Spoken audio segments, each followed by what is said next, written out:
नमस्कार दोस्तों। आज आपने सभी अखबारों में या हर जगह पर एक खबर सुनी होगी जिसमें ये चल रहा है कि देश को मिले नए चीफ ऑफ डिफेंस स्टाफ। तो ये चीफ ऑफ डिफेंस स्टाफ यानी सीडीएस, ये पद कब सृजित हुआ था, ये जो है उस पर पहले सीडीएस कौन थे और ये जो बनाए गए हैं, इन तमाम चीज़ों को हम लोग एक सिस्टमेटिक तरीके से देखते हैं। तो सबसे पहले आपको बता दें कि जो चीफ ऑफ डिफेंस स्टाफ पद है ये 24 दिसंबर 2019 को बनाया गया था। यानी जो सीडीएस पद है वो 24 दिसंबर 2019 को इसको भारत सरकार ने इस पद को सृजित किया था और इस पद पर पहली नियुक्ति 1 जनवरी 2020 को जनरल बिपिन रावत साहब के तौर पर की गई थी।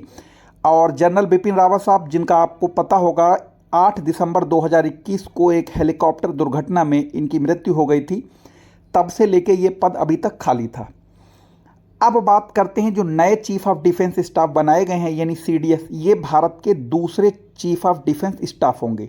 इनका नाम है लेफ्टिनेंट जनरल अनिल चौहान। याद रखिएगा, ये जो अनिल चौहान साहब हैं ये रिटायर हैं, ठीक है। अब अगर हम लोग इन अनिल चौहान साहब के बारे में भी थोड़ा सा जान लें तो याद रखिएगा इनको 40 वर्षों का इन्हीं सेना का अनुभव है। इन्हीं की जो है एक कह सकते हैं 40 वर्षों का एक लंबा सेना का अनुभव है। और ख़ास तौर से ये कश्मीर और पूर्वोत्तर भारत में जो आतंकवादियों के खिलाफ जो अभियान चलाए गए थे, इन्हीं कह सकते हैं कि आतंकवादी विरोधी अभियान में इनको बहुत ज़्यादा व्यापक अनुभव है। साथ ही साथ आपको बता दें कि ये जो है भारत की तरफ से अंगोला में अंगोला एक जो कि अफ्रीकन देश है, वहाँ पर जो है एक संयुक्त राष्ट्र का शांति मिशन था, उसमें भी ये भाग ले चुके हैं। यानी संयुक्त राष्ट्र के शांति मिशन में अंगोला में भी ये भाग ले चुके हैं, एक बात। दूसरी बात, जब आपको याद होगा बालाकोट एयर स्ट्राइक यानी 26 फरवरी 2019 की बात है, तो वहाँ पर देखिएगा उस टाइम ये जो हैं अनिल चौहान साहब जो हैं वो भारत के जो है वो डीजीएमओ थे। डीजीएमओ का फुल फॉर्म होता है डायरेक्टर जनरल मिलिट्री ऑपरेशन, ठीक है। ये बहुत बड़ा पद होता है।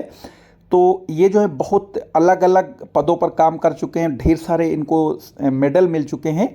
तो अब इनको देश का दूसरा जो है वो सीडीएस बनाया गया है। तो ये बात आपको याद रखनी है, इनके सीडीएस पद कब सृजित किया गया था, ये कौन से नंबर के हैं, और जो है ये आपको जो है करंट अफेयर से लेके और बाकी ट्रेडिशनल नॉलेज में भी आपके लिए काम आएगा। तो फिर मिलेंगे किसी इसी तरीके की नई जानकारी के साथ। तब तक के लिए धन्यवाद।